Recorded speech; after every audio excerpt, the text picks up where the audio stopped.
সর্দি কাশি হলে মুখের রুচি খুব সহজেই নষ্ট হয়ে যায়, কিছুই খেতে ভালো লাগে না। আমরা সকলেই জানি উচ্ছে পাতার পকোড়া বা শিউলি পাতার পকোড়া খেলে কিন্তু আবার মুখের রুচি খুব সহজেই ফিরে আসে। আমি এখানে একটুখানি গোবিন্দভোগ চাল আর মুসুরি ডাল, একটা কাঁচা লঙ্কা দিয়ে বেটে রেখেছি।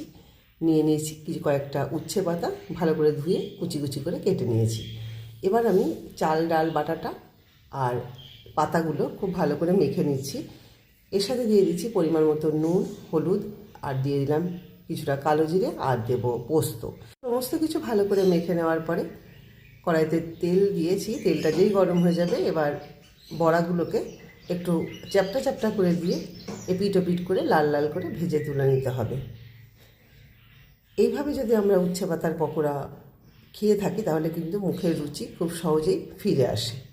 অবশ্যই কিন্তু একবার ট্রাই করো, আশা করি তোমাদেরও খেতে ভালো লাগবে। গরম গরম ভাতের সাথে অসাধারণ লাগবে।